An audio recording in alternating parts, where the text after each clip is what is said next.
The day we adopted 7-year-old Lily, everyone told us the same thing. Be patient. She doesn't talk much.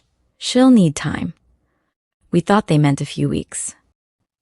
We had no idea that our daughter had been carrying a secret so terrifying that it had stolen her childhood. For months, Lily barely spoke. She smiled politely, followed every rule, and never complained. But every night she woke up screaming from the same nightmare. She refused to sleep with the lights off, hid food under her bed, and jumped whenever someone knocked on the front door. We believed she was simply struggling to adjust to her new life. Then one rainy night, she climbed into our bedroom, wrapped her tiny arms around me, and whispered 6 words that made my blood run cold. "They're still looking for me, Dad." At first, I thought it was only a frightened child's imagination. I couldn't have been more wrong. What Lily told us over the following days uncovered a heartbreaking truth that changed not only her life but ours forever. This is the story of the little girl who finally found a family and the secret that almost destroyed us all. Before you go, we'd love to hear from you. Please drop your country, state, or city in the comments and let us know where you're watching from. It's amazing to see our community coming together from all around the world. If this story touched your heart, don't forget to like, subscribe, and turn on the notification bell for more emotional stories. My name is Emily Carter, and for most of my adult life, I dreamed of hearing one simple word: Mom. It was a dream I carried quietly in my heart for years. When I married my husband, Daniel, we imagined our future the same way most young couples do. We talked about birthday parties in the backyard, bedtime stories, family vacations, and tiny footsteps running through our home. We even painted one of the spare bedrooms a soft yellow before we were ready for children, because we were so certain that one day it would become a nursery. But life didn't unfold the way we expected. After years of trying to have a baby, we were met with disappointment after disappointment. Every doctor's appointment seemed to end with more questions than answers. Every pregnancy announcement from friends brought a smile to my face, and later that night, tears to my pillow. Daniel never stopped encouraging me. "We're going to be parents one day," he would whisper as he held my hand. I don't know how, and I don't know when, but I believe it. His faith kept me going during the darkest moments. Eventually, after many long conversations, we made a decision that changed our lives forever. "We should adopt," Daniel said one evening as we sat together on our porch. For a moment, neither of us spoke. Then I smiled through my tears. "I've been hoping you'd say that." Over the next several months, we attended parenting classes, completed background checks, and prepared our home. We read books about adoption and trauma, learning that many children waiting for families had experienced more pain than most adults ever would. One social worker told us something I never forgot. Don't expect a child to trust you immediately. They've been disappointed before. Your job isn't to make them love you. Your job is to keep loving them until they believe they're safe. Those words stayed in my heart. Finally, one Tuesday morning, we received the phone call we had been praying for. "There is a little girl we'd like you to meet." Her name was Lily. She was 7 years old. The social worker told us she had spent years moving between foster homes after losing her biological parents. She was quiet, polite, and extremely shy. She rarely talked unless someone asked her a direct question. "What is she like?" I asked. The social worker smiled. "Drawing, animals, and sitting by windows whenever it rains." The following weekend, Daniel and I drove to meet her. I was more nervous than I had been on my wedding day. "What if she doesn't like us?" I whispered. Daniel squeezed my hand. "What if she does?" When we arrived, the foster home looked warm and welcoming. The social worker greeted us at the door. "She's in the playroom." As we walked down the hallway, I heard children laughing. Then I saw her. She was sitting alone in the corner with a box of colored pencils. While the other children played together, Lily quietly drew pictures in a small notebook.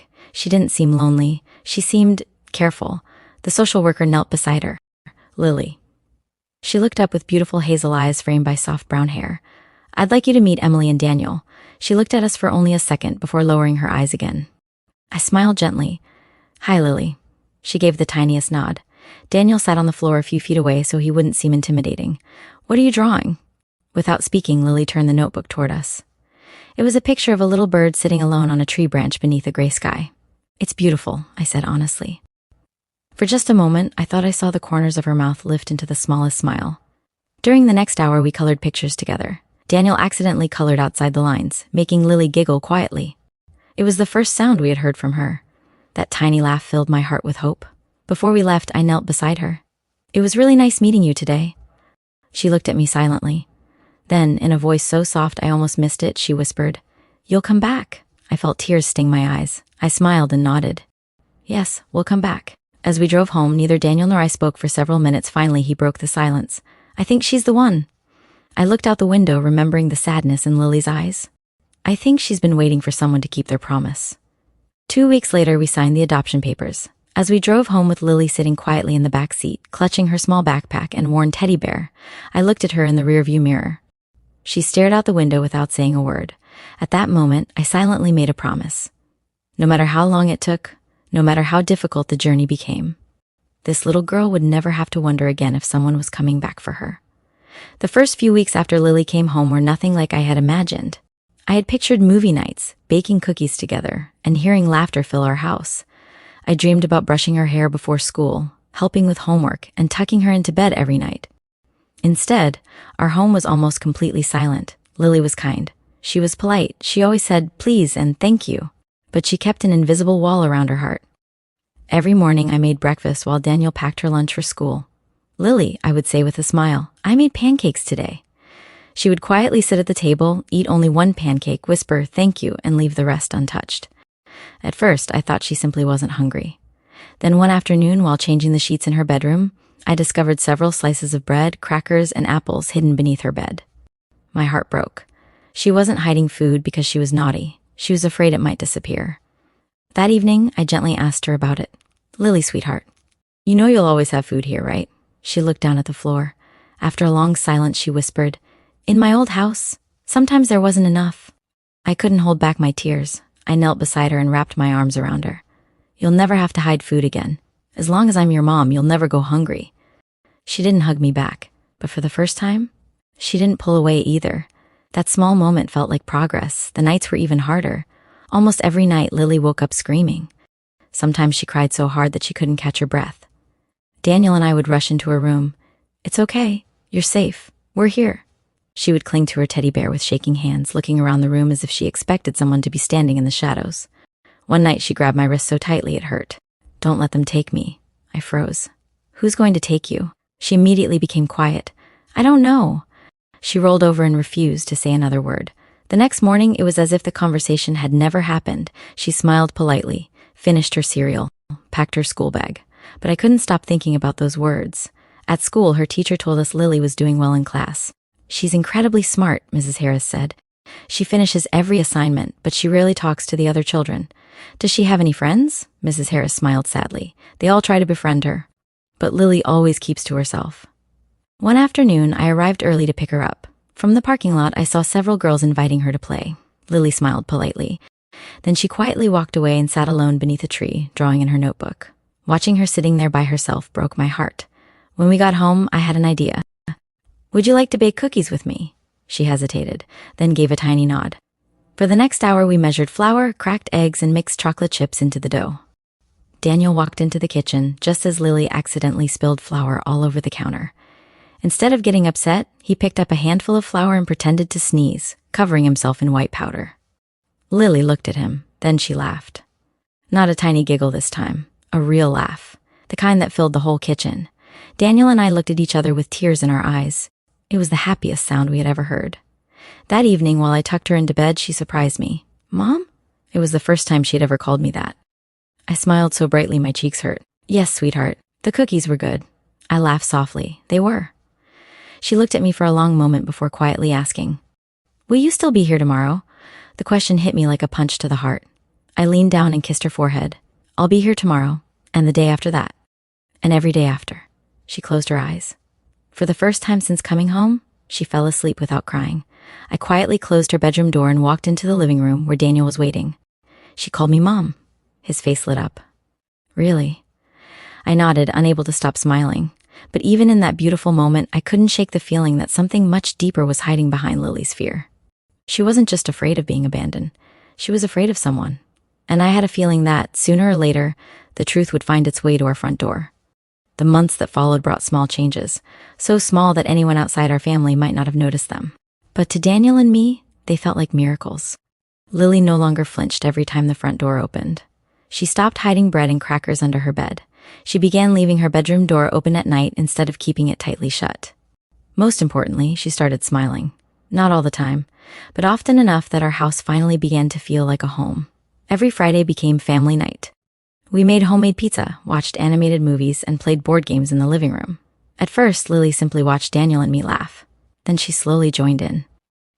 One evening, Daniel deliberately answered every question wrong during a game just to make her laugh. She giggled so hard that she almost fell off the couch. "You did that on purpose," she said. Daniel placed a hand on his chest dramatically. "I would never." Lily laughed again. Hearing her laughter filled my heart with a joy I had never known. For years I had dreamed of becoming a mother. Now every laugh, every smile, every hug felt like a gift. School also became easier for Lily. Her teacher called me one afternoon. "I wanted to tell you something wonderful." "What happened?" I asked nervously. Lily raised her hand in class today. I smiled. "Really?" "Not only that," Mrs. Harris continued. "She helped another little girl who was crying because she couldn't finish her math worksheet." When I picked Lily up that afternoon, I asked her about it. She shrugged shyly. She looked sad. So I helped. I reached over and squeezed her hand. "That was very kind." She looked out the window. "I know what it's like to feel alone." Those words stayed with me for the rest of the day. One Saturday morning, Daniel suggested we visit the local animal shelter. The moment Lily walked inside, a small golden puppy ran straight toward her. It jumped into her lap and began licking her hands. For the first time since we'd known her, I saw pure happiness on her face. Daniel laughed. "I think you've made a friend." Lily hugged the puppy tightly. "Can we keep him?" I smiled. "I think we can." On the drive home, the puppy slept peacefully in Lily's lap. She looked down at him and whispered, "I'm going to call you Hope." I glanced at Daniel. Neither of us spoke. We both knew the name meant much more than a puppy.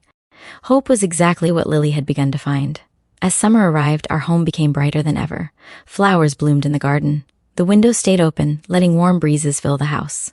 Lily and Sophie, the little girl next door, spent hours riding bicycles and drawing pictures with colorful chalk on the driveway. Sometimes I stood at the kitchen window just watching.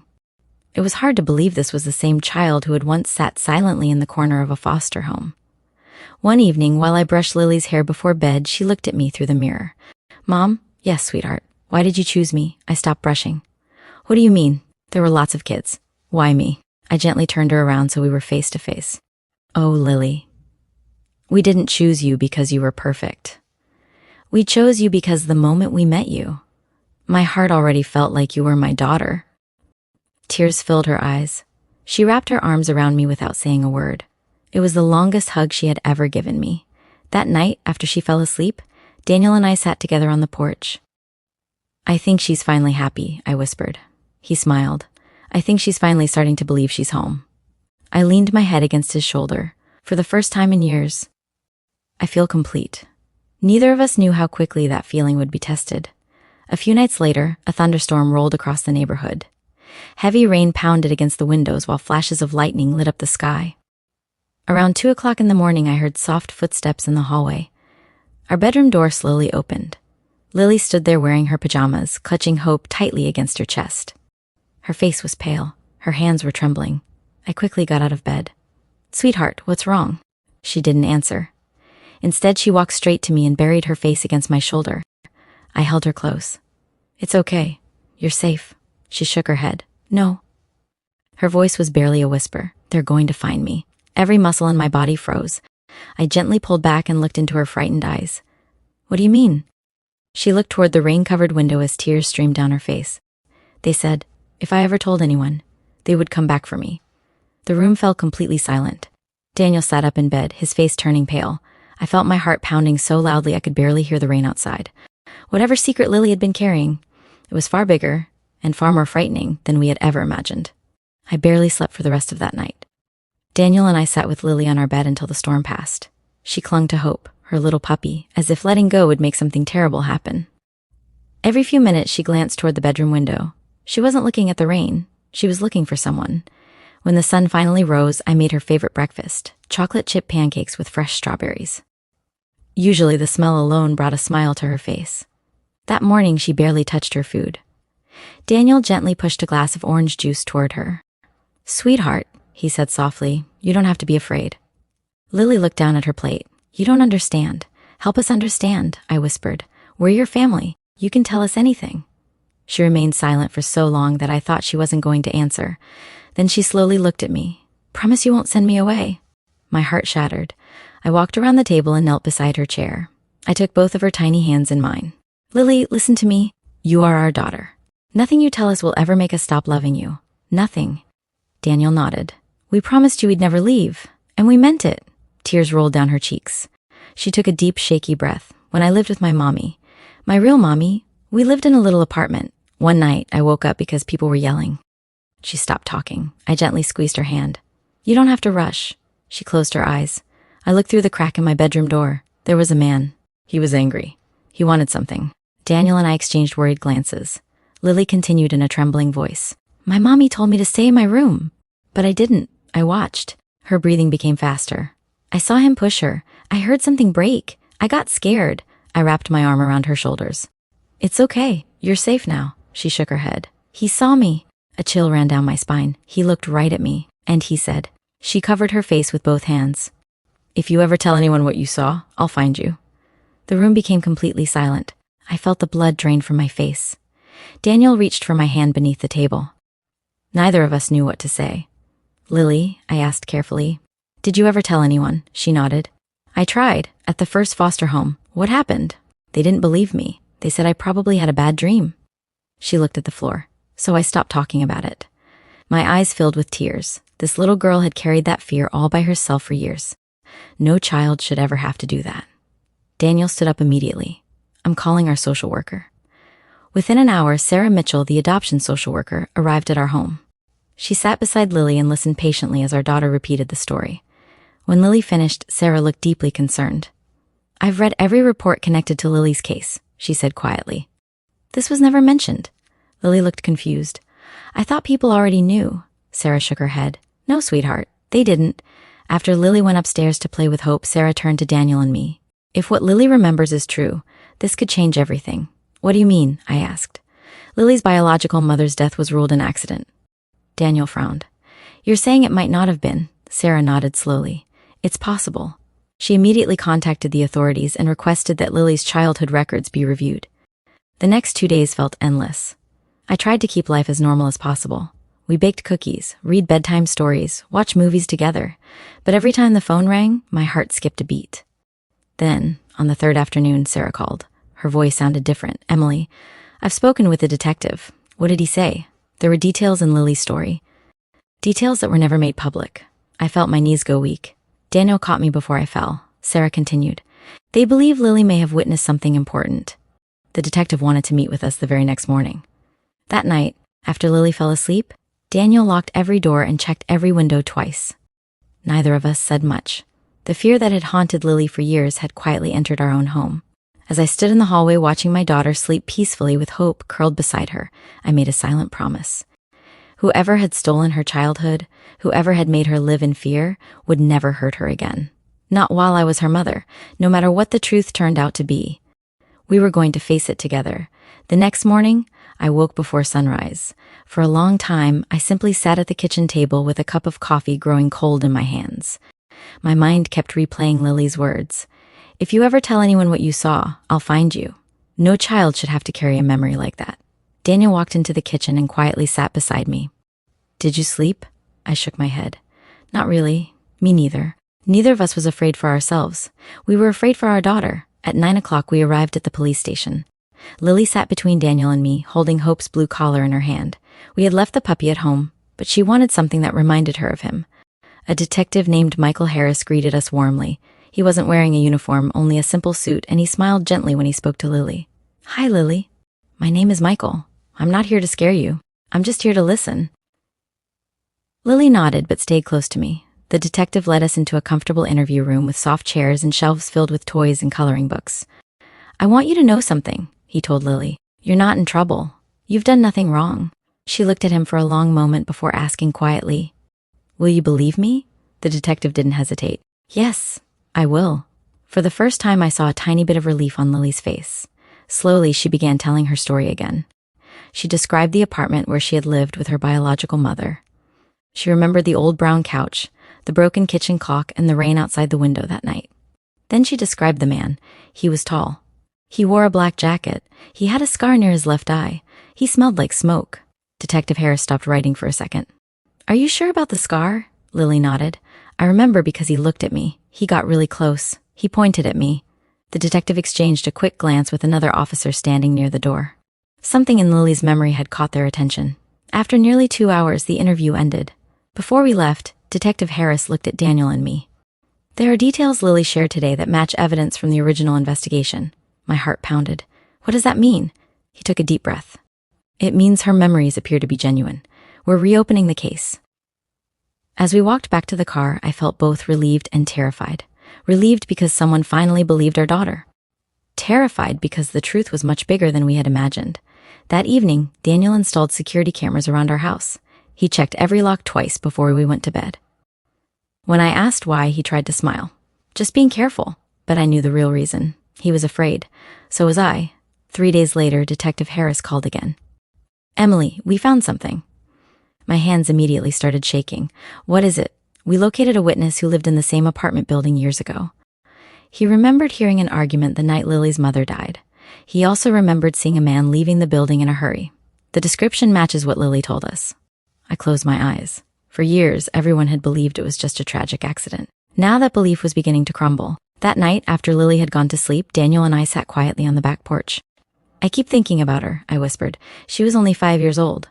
She should have been worrying about toys and cartoons. Instead, she spent years wondering if someone was coming to hurt her. Daniel wrapped his arm around my shoulders. Not anymore. I wanted to believe him. I truly did, but deep inside, I couldn't shake the feeling that our journey was only beginning. The following afternoon, something happened that sent a chill through my entire body. I opened the front door after hearing the mail arrive. Among the usual bills and advertisements was a plain white envelope. No stamp, no return address. Just our home address written in black ink. Confused, I carried it inside. Daniel opened it carefully. There was only one piece of paper inside. No signature, no explanation. Just 4 words typed across the center of the page. Stop asking questions. My heart nearly stopped. Daniel immediately looked toward the living room, where Lily was quietly drawing with Hope asleep beside her. Without saying a word, he picked up his phone and called Detective Harris. As I watched my daughter coloring innocent little flowers on a sheet of paper, I realized something that filled me with both fear and determination. The person Lily had feared all these years might know exactly where she was, and whoever had sent that message clearly wanted the truth to stay buried. But they didn't know one thing. Lily wasn't alone anymore. She had a mother, and I would do everything in my power to protect my daughter. The anonymous letter changed everything. Until that moment, Daniel and I believed Lily's story belonged to the past. Now it had followed us into our home. Detective Harris arrived less than an hour after Daniel called him. He carefully placed the envelope into an evidence bag without touching it. Did either of you recognize the handwriting? I shook my head. It was typed. He nodded. Sometimes that's intentional, so it can't be traced. He walked around the outside of our house with another officer, checking the mailbox, the front yard, and the security cameras Daniel had installed only a few days earlier. When they came back inside, Detective Harris looked serious. We're going to increase patrols around your neighborhood. Daniel frowned. Do you think we're in danger? The detective chose his words carefully. I don't know, but until we know who sent this letter, I'd rather be cautious. That night, I tucked Lily into bed earlier than usual. She noticed something was wrong immediately. Mom? Yes, sweetheart? Why are there police cars outside? I forced a smile. They're just making sure everyone stays safe. She looked at me for a long moment. Because of me? My heart broke. I sat beside her and brushed a strand of hair away from her face. No, they're here because grown-ups are working to make sure the truth comes out. She lowered her eyes. I'm sorry. I gently lifted her chin. You never have to apologize for telling the truth. She wrapped her arms around me. I don't want anything bad to happen to you and Dad. I kissed her forehead. We're a family. We protect each other. The next morning, Detective Harris called with an update. Our forensic team found a partial fingerprint on the envelope. Is that good? I asked. It might be. We're comparing it with old case files. For the first time in days, I felt a small spark of hope. Maybe the person who had tried to frighten us had made a mistake. Life continued as normally as possible. Daniel still went to work. I still took Lily to school, but we were more careful than ever. I never let her walk ahead of me. Daniel double-checked every door before bed. Even Hope, our little golden puppy, seemed unusually alert, barking whenever someone walked past the house. One afternoon, I picked Lily up from school. As we walked toward the car, I noticed a dark SUV parked across the street. A man sat behind the wheel wearing sunglasses. The engine was running. Something about him made me uneasy. The moment he noticed me looking, he drove away. It happened so quickly that I couldn't read the license plate. That evening, I told Detective Harris. He listened carefully. It may be nothing, but it may not. We'll have officers keep an eye on the school. I thanked him, but fear continued growing inside me. A few days later, another breakthrough came. Detective Harris asked us to meet him at the station. When we arrived, he spread several old photographs across the table. One picture showed a man standing outside an apartment building nearly 10 years earlier. My breath caught in my throat. There was a thin scar beside his left eye, exactly where Lily had described it. We identified him, the detective said. His name is Victor Hale. He had a criminal record for assault and extortion. He disappeared shortly after Lily's mother's death. Daniel leaned forward. Do you think he killed her? The detective sighed. We can't say that yet. But he's now our primary suspect. Just then, Lily walked into the room after finishing a drawing in the waiting area. Her eyes immediately landed on the photograph. She froze. Her face turned completely white. Her hands began shaking. I rushed to her side. Lily? She pointed at the picture with trembling fingers. That's him. That's the man. The one who told me he'd find me. The room fell silent. Detective Harris slowly closed the file. He looked at us with quiet determination. This changes everything. Within hours, police issued a warrant and began searching for Victor Hale. The investigation that had been buried for years was finally moving forward. That night, Daniel and I sat beside Lily as she fell asleep. She looked more peaceful than she had in days. For the first time, she had spoken the truth without fear. As I quietly closed her bedroom door, I whispered a prayer. Please let this be the beginning of the end. I didn't want revenge. I didn't want anger. I wanted only one thing. For my daughter to wake up one morning without looking over her shoulder. For her to know that no one was coming to hurt her. For her to finally be free. None of us knew it then. But by this time tomorrow, everything would change forever. The morning after Victor Hale's photograph was identified, our home felt strangely quiet. No one said much over breakfast. Lily slowly stirred her oatmeal while Hope rested at her feet. Daniel read the newspaper without turning a single page. I kept glancing at my phone, waiting for Detective Harris to call. Every ring of the phone made my heart race. Around 10 o'clock, it finally happened. Emily, Detective Harris said, his voice calm but urgent. We found Victor. I stood up so quickly that my chair fell backward. Is he? He's alive, and we've taken him into custody. For a moment, I couldn't breathe. After all these years, the man who had haunted my daughter's nightmares had finally been found. When can we see you? I asked. This afternoon. There are some things you need to know. Daniel and I left Lily with my sister for a few hours and drove to the police station. Detective Harris greeted us with a thick file in his hands. He looked exhausted. I've spent most of the night reviewing old evidence. He opened the file. When Lily's biological mother died, investigators believe she had fallen down the apartment stairs during an argument. But they never had enough evidence to charge anyone. He slid several photographs across the table. Now we know the investigation missed critical details. New forensic testing had found injuries that didn't match an accidental fall. Witness statements that had once seemed unrelated suddenly fit together, and Lily's memory had connected every missing piece. It wasn't an accident, Detective Harris said quietly. We believe Victor Hale murdered Lily's mother. Tears filled my eyes. That poor little girl, she hadn't imagined any of it. She had remembered the truth. But why threaten Lily? Daniel asked. The detective sighed. Because she saw him. Even as a child, she was the only eyewitness. He thought fear would keep her silent forever. I closed my eyes. Instead of protecting a frightened little girl, the adults around her had assumed she was confused. Years passed, and the truth remained buried. Until now. That evening, Detective Harris came to our house to speak with Lily. He knelt in front of her and smiled gently. Lily, I have something important to tell you. She looked at him nervously. The bad man can't hurt you anymore. We arrested him. She stared at him for several seconds. Really? He nodded. For the first time since we had adopted her, I watched a weight lift from my daughter's shoulders. She wasn't smiling, she was simply breathing, as though she had been holding her breath for years. A few days later, prosecutors officially charged Victor Hale with murder, witness intimidation, and several other crimes connected to the case. News stations covered the story across the state. Neighbors who barely knew us left flowers and cards on our front porch. Many wrote the same message. Thank you for believing Lily. One letter came from a retired police officer who had worked on the original investigation. He wrote, I'm sorry we didn't listen closely enough. Her courage gave us another chance to find justice. I read the letter through tears. One evening, Lily climbed onto the couch beside me. Mom? Yes, sweetheart? Was my first mommy a good person? I smiled softly. I never met her, but I know one thing. What? She loved you. How do you know? Because even in her final moments, she tried to keep you safe. Lily leaned her head against my shoulder. I wish I could remember her better. I kissed the top of her head. You don't have to remember every detail. You carry her love with you, and now, you have even more people who love you. She wrapped her arms around me. I love you, Mom. I love you too, sweetheart. More than you'll ever know.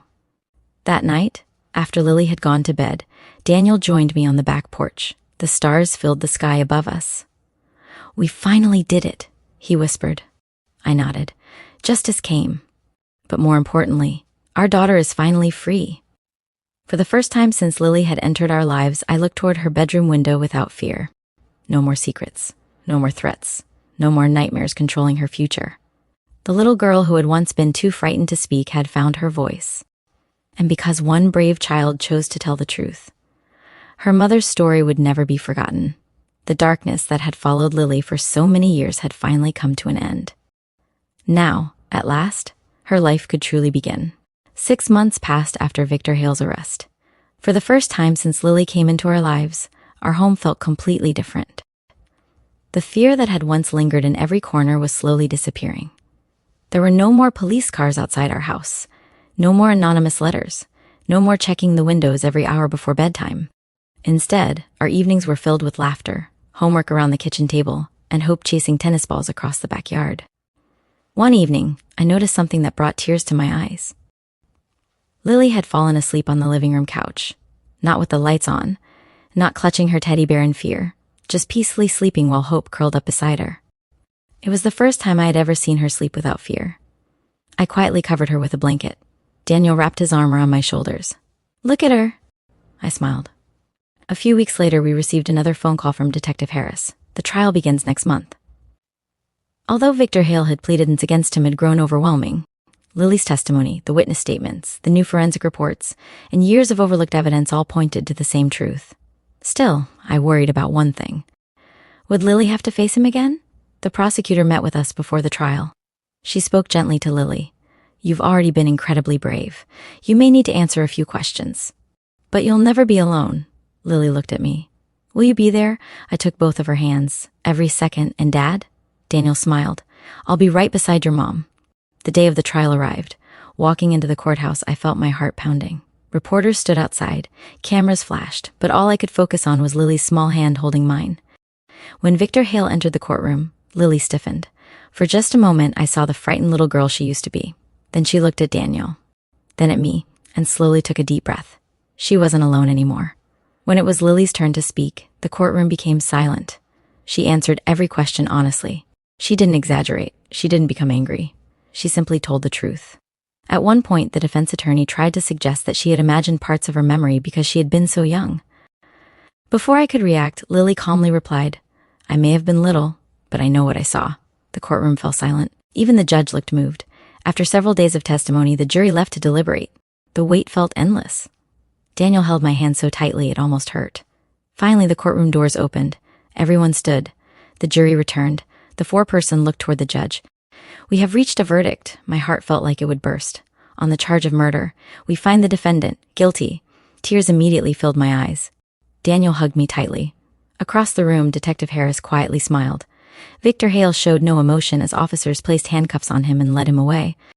Lily watched silently. She didn't smile. She didn't celebrate. She simply whispered, It's over. I pulled her into my arms. Yes, it really is. Outside the courthouse, reporters asked dozens of questions.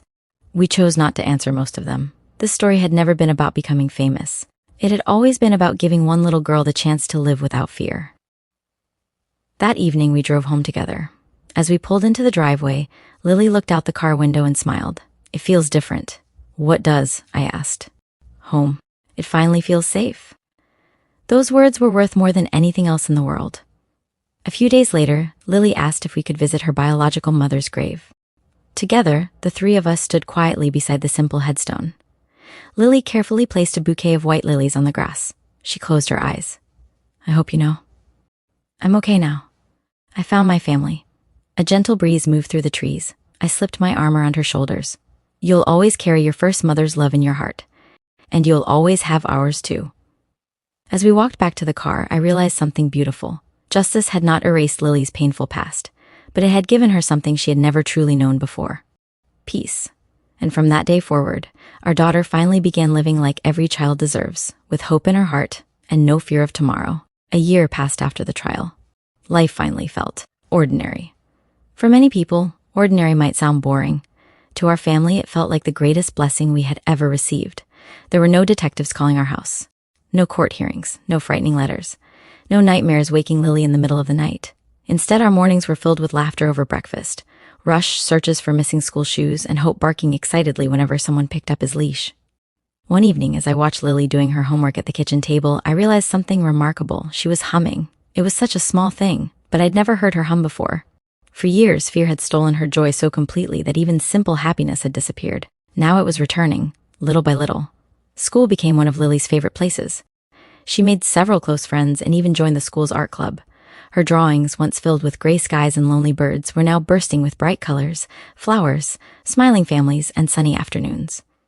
One afternoon, her art teacher called me.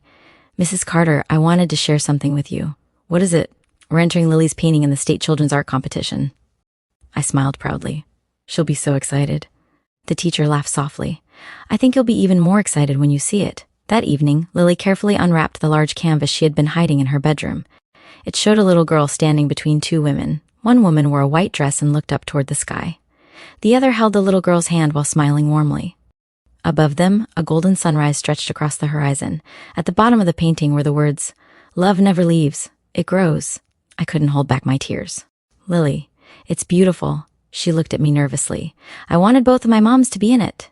I wrapped my arms around her. "I think your first mom would be so proud of you, and I know I am." A month later, Lily's painting won first place.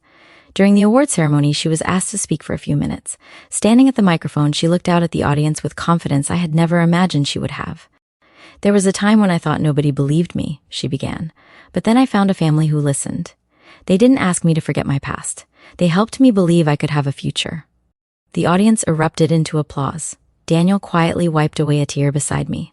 "I don't think I've ever been prouder." "I know I haven't," I whispered. Later that year, our family celebrated Lily's 9th birthday. The house was filled with balloons, laughter, cousins, neighbors, and friends. As Lily blew out the candles, everyone cheered. I suddenly realized something.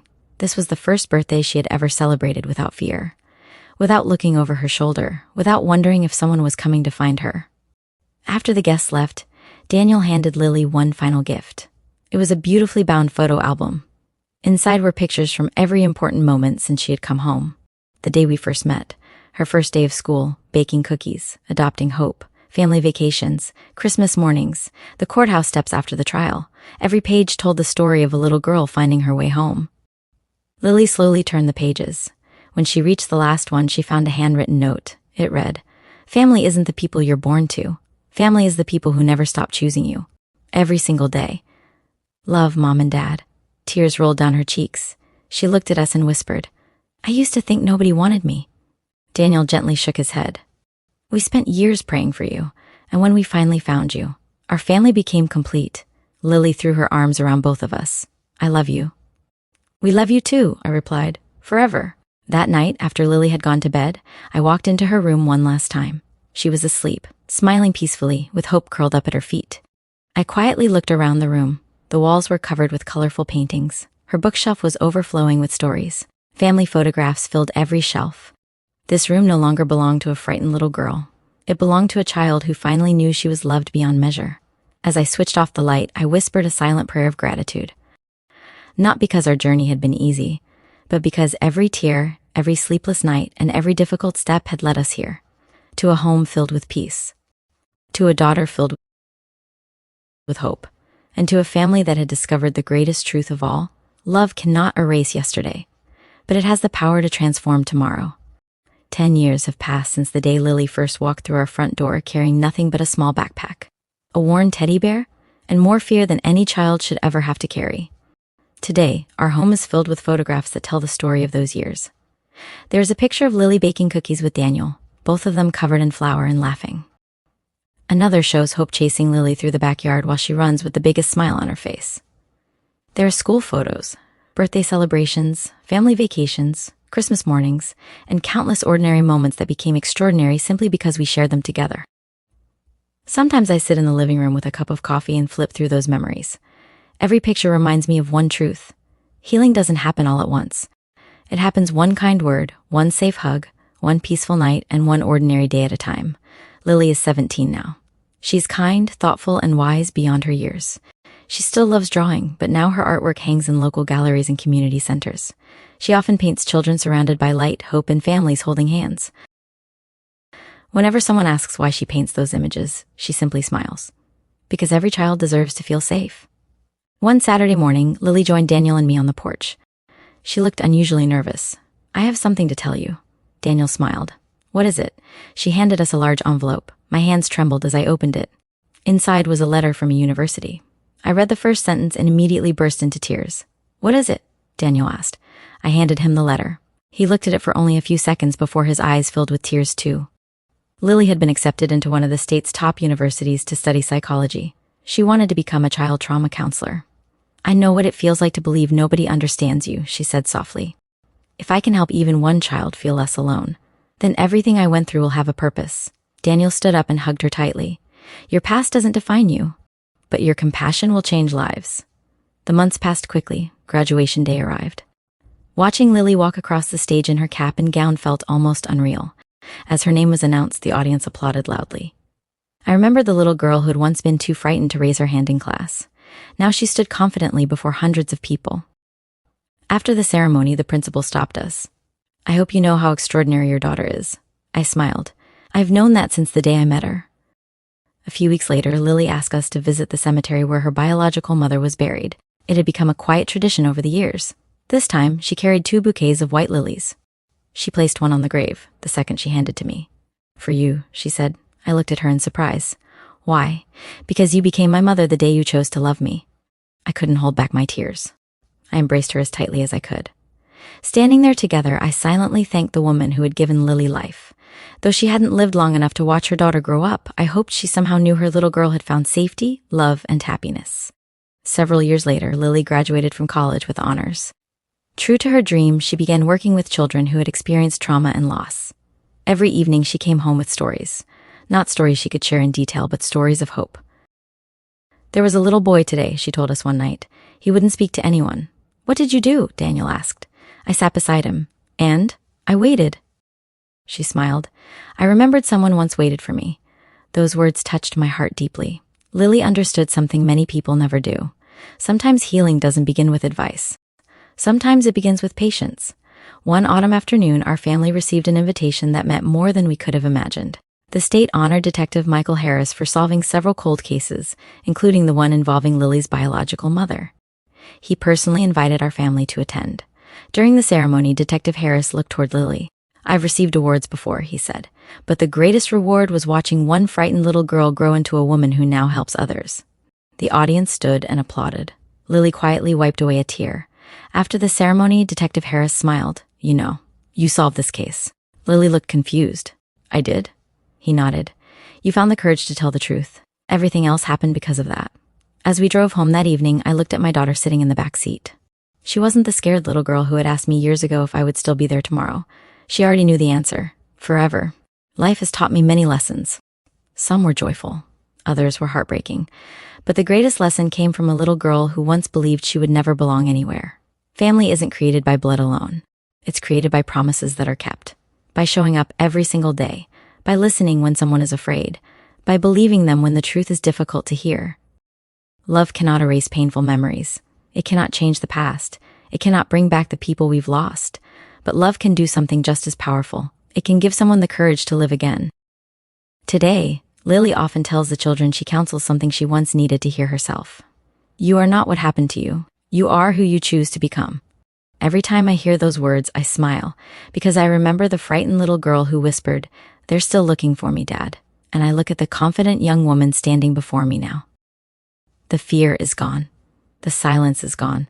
The loneliness is gone. In their place stands hope. If our family's story has touched your heart, I hope you'll remember this one message. You never truly know what someone has been through. A quiet child may be carrying unimaginable pain. A gentle word, a patient heart, and a safe home can change a life forever. Choose kindness. Listen carefully. Believe those who are brave enough to speak. And never underestimate the power of unconditional love. Because sometimes the greatest miracle isn't finding the perfect child. It's helping a hurting child discover that they were worthy of love all along. That was the miracle Lily gave us. We thought we were rescuing her. But in countless ways, She rescued us too, and every single day I thank God that one quiet little girl walked into our lives and transformed our family forever. Thank you so much for watching until the end. If Lily's journey touched your heart, please like this video, subscribe to our channel, and turn on the notification bell so you never miss another emotional story. Tell us in the comments, where are you watching from, and what moment in Lily's story touched your heart the most? Your support helps us continue creating meaningful stories that inspire hope, compassion, and kindness. Take care of yourself, cherish the people you love, and remember, sometimes one act of love can change a life forever. Thank you for watching, and we'll see you in the next story.